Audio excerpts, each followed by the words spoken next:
Joining me now is Beth McDonald from Cardiff band Beth Blade and the Beautiful Disasters. How are you doing? I'm good, thank you, Josh. How are you? I'm all right. Glad the summer's over. Yeah, too hot. It is, yeah.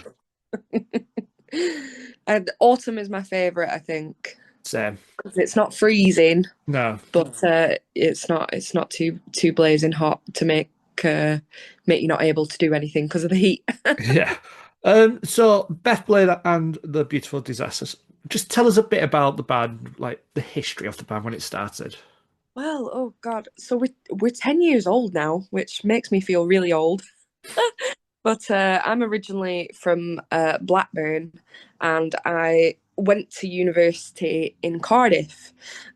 So I went down there for uni, and whilst I was studying, there wasn't really anybody who was into hard rock and metal really on my course the same way that I was. And so there was a bar in Cardiff that had just opened called Fuel Rock Club, and got chatting to the barman there, and him and his friends. He was a guitar player, uh, and his best mate was a drummer. We found a bass player, and off we went. And literally, 2 weeks after that conversation, we had our first gig, and I'd only written like 5 songs, so we had to, learn some covers on the fly, and yeah, been going ever since then. We've had a few lineup changes, but me and Sam, the drummer, have been mainstays throughout.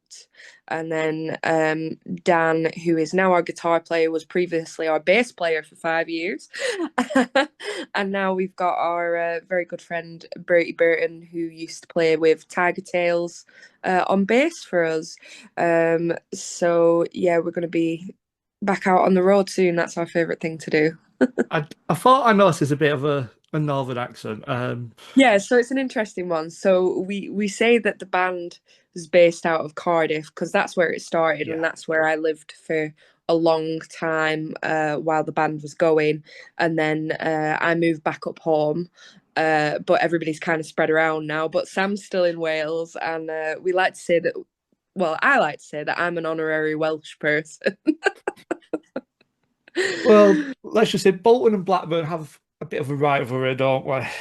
Yeah, but that's only because of the football. It is. And we like each other better than Burnley. So I'll give you that. So influences, you spoke about like there wasn't really people you could hang out with in on your course at uni. So what were your sort of musical influences then growing up? for me, my parents were always into rock music. So from a very young age, Kiss was the big one for me. Huge influence. And for me, it was more kind of bands, and that's the thing. As a woman, it's quite interesting.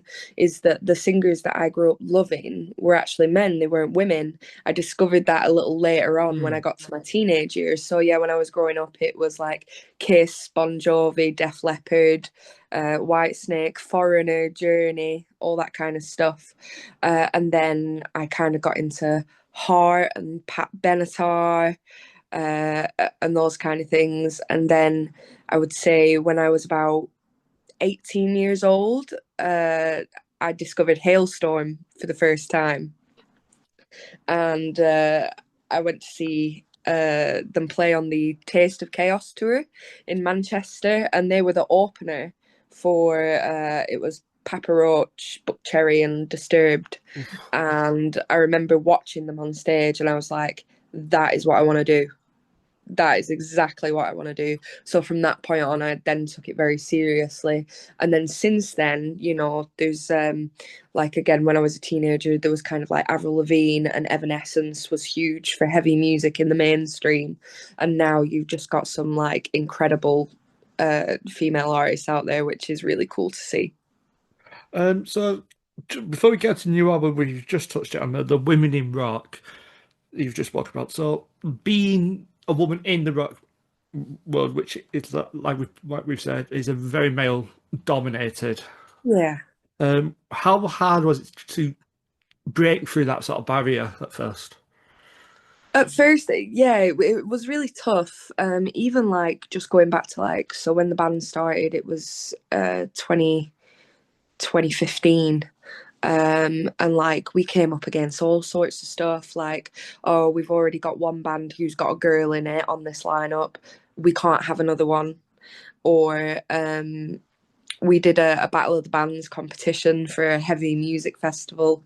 And I heard the organizer talking about how we were just a place filler because the only acceptable heavy music at that festival is if it's symphonic metal and nothing else is going to get passed. And then obviously there's just, that very outdated sexist view of, Yeah, oh, I wish my girlfriend would carry my amp, or, if yeah, if you were too many claws, you being a prude. If you were too few, you using your looks to get places, or like, oh, I wonder who she, you know, yeah, to get to where she is. And unfortunately, those attitudes do still exist, but it is getting better. It's getting better. But then maybe like 2 weeks ago, we played a gig and we had some harassment there of females who were in our party. You know what I mean? And it's just like, really, guys, come yeah. on. It's the 21st century. It is. But you mentioned like the symphonic metal. Most of the symphonic bands are female fronted. Nightwish, Yeah. Epica, Yeah, Within within Temptation. temptation. And of course there's nothing wrong with that, but again it's kind of that pigeonholing. It And now is. you have bands like Ginger and Spirit Box who are doing those really heavy, brutal vocals, Mm, and it's so good to see them cutting through and actually getting respect for their talent. You know what I mean? yeah. Well, it's like the song what just came out a couple of days ago with Amy Lee, Poppy, and Yeah. Courtney. And Three you of the know big what? powerhouses, and it's a brilliant track. It's awesome. And even then, still, I've seen so many people slating it, Yeah, and I'm just like, what's wrong with you? I know, Like, I just know. be happy. And like some people are saying, oh, Amy's got too much focus, or they didn't use Courtney enough, or I don't like Poppy, blah blah blah. It's like, guys, just be happy that you're getting new music from three incredible Yeah, artists. yeah, If one of them isn't your cup of tea, then fine, just enjoy what the others are doing. exactly. So your new album, Vintage Rebel and Trauma Bond. So am I right in saying it's like two albums in one? Yeah, so it's kind of a split album. So what happened was, I'd started writing off the album and it was quite happy and yay and sunshine and summer. And then I ended up going through a really, really hard time. And everything I was writing was really introspective, really deep, touching on quite deep Mm. topics and things that, I people don't necessarily talk about, even female artists don't talk about. So I was kind of like, how am I going to make this material exist on the same record? Because stylistically, it's completely worlds apart. Yeah. Um, and then, God bless the internet. You know that meme with the houses, Yes. and there's one house and it's black and it's all like Oh, the gothic, gothic one in the and Barbie. then there's the bright pink Yeah. Barbie. I saw that meme one day and it was me and my music taste. And I was like, oh, yeah, they can coexist right next to each other. And then there was another one of the TV series Wednesday, and it's Yes. her and her friend. And again, they're very much Yeah. dressed differently. One's all heavy and dark and gothic, and the other is kind of bubbly and ah. And I was like, right, so it's the duality of it. Yeah. So what I can do is I can split the album into two distinctive parts, and we can have two different looks, two different themes. And I was kind of scared, like I've not seen anybody do that before. It's different, It is. but why not? Because there are no rules really. Well, no. So we'll give it a shot. It might blow up in our face, but why Well, not? I've had a listen to the album. Oh yeah. It is a brilliant album, and you can see the split. Like Thank you. first half is obviously, let's say, the Pink House. Yeah. And then the the second six are like the Dark House. Yeah, definitely. I think when that first half, there are two ballads on that half and that kind of thing, but for me, the vintage kind of thing, we were trying to wear our heart on our sleeves in terms of like our influences from like the old school stuff that we all love, because that's the thing, we're all in our, late 20s, 30s. But we were brought up on the music from that time, and it really affects us as musicians and why we do what we do.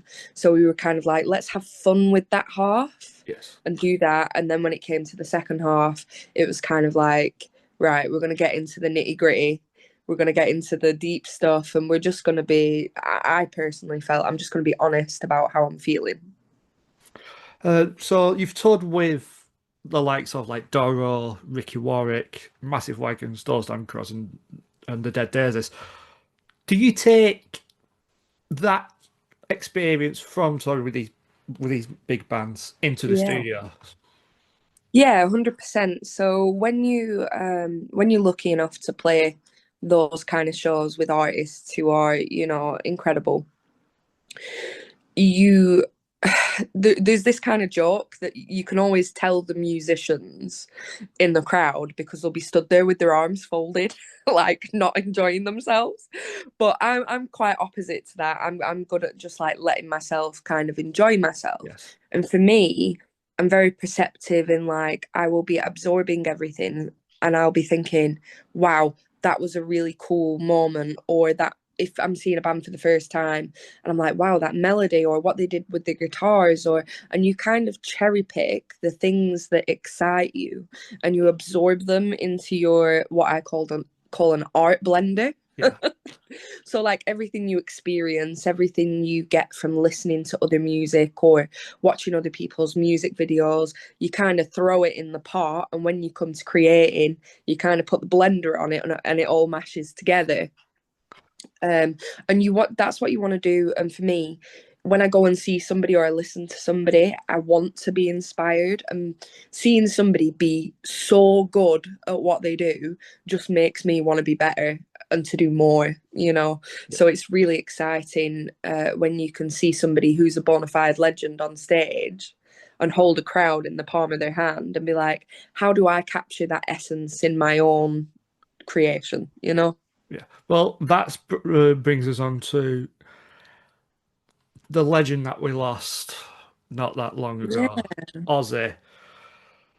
Tell us what Ozzy meant to you. The weird thing about Ozzy is like that's the thing, I can't ever remember a time where he didn't exist in life. He was always this figure. Like, he was in the songs that you heard, on album covers, on little cassettes, Yeah. because there were cassettes when I was young. The first thing I ever remember being told like a story about Ozzy was my dad had gone to Donington in 1996 uh, to watch Kiss on the reunion tour, and Ozzy was the sub headliner, and apparently he was running around the stage and would not get off the stage. That does not, to be honest, would it sounds like Ozzy. But I think the thing about Ozzy is now there is, and like people like Gene Simmons and stuff like that, they've been criticized for saying stuff like this, but there is a bit of truth and essence in it.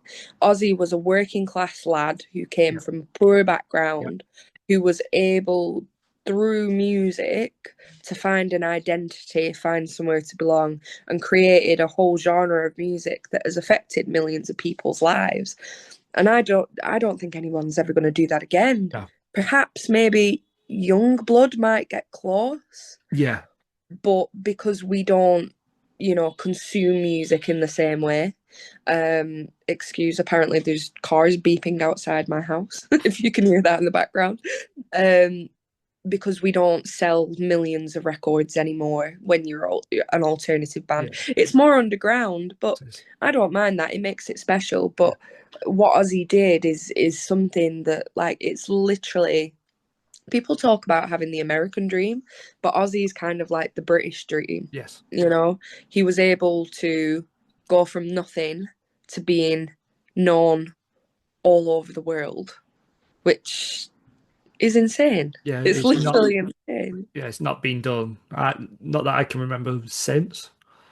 Yeah, I mean, the last real working class band that was super successful was Oasis. Yeah, Not my cup of tea, but you can't fault them on the fact that they came from a rough area in yeah, Manchester and they were able to do what they do, and now they're selling out 5 nights at Wembley. yeah, But yeah, Ozzy, he kind of, on that day when they did the concert in July, there's a lot of genre wars and yeah, elitism in music and all that kind of stuff. And it was really cool to see everybody put it all aside to come together one day and just celebrate heavy music. yeah. And that wouldn't have happened without Ozzy. Oh no, it wouldn't.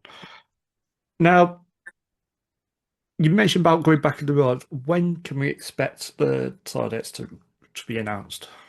So they're already out there, which is cool. The tour dates are, and I'll run through these very quickly. So our album launch show is on the 21st of September at the Waterloo in Blackpool. On the 2nd of October, we are at Trillions in Newcastle. 5th of October, Bannerman's in Edinburgh. On the 10th, we're at the Tivoli in Buckley, which is Wales. On the 11th, we're at the pub in Lancaster as part of a music beer festival there. On the 18th of October, we're at the Gifford Arms in Wolverhampton. And on the 24th of October, we're playing the Cart and Horses in London, which is, of course, the Iron Maiden venue there. So, and finally, what sort of tips can you give new musicians who are just starting out? Play any chance you get. Obviously, musicians should be paid. However, when you're first starting out, your best bet is to go to jam nights, go to open mics. If some venue near you, like a pub, will have you play, just do it. Get out and play it and get that experience, because that's how you learn how to play for a crowd and how to deal with uh, actual live music. You can't be taught that information. You've just got to do it. Yeah. And the older musicians around you. Hopefully, I had that experience where I went to jam nights and things like that, and everybody was so kind with their time and help and learning songs that I wanted to play and things like that. So yeah, look at other musicians as well when you're going out to play. And from a creative perspective, this is an interesting one. So I always think when you start out in music, you're always wanting to be somebody else. Mm. But the best thing you can do for yourself is to be you. Don't just because you like, Slipknot or you like Sleep Token or Alter Bridge. If you're writing music that sounds exclusively like them, that's not going to work. You have to write your own experience, your own vibe. And it's okay to have influences, but just make sure you're not trying to be somebody else. Just try and be yourself. As scary as that is, because it is, it's when you get to the point where you're writing music for other people, that's when you kind of lose your way. Mm. So, Beth, thanks for taking the time out to have a chat with Oh us. no, I really appreciate it, Josh, because folk like yourselves do radio shows, and often it's in your spare time on top of like jobs that you already have. Without people like you doing that and putting their time and effort in, then bands like us wouldn't have a platform. So I appreciate it very much. Thanks, Beth. Hope the new album launch goes well, Thank you very and much. I can guarantee the album will be a massive hit. It is a brilliant album. Oh, thank you so much. I really appreciate that. I'm very nervous. I always am. Thanks, Beth.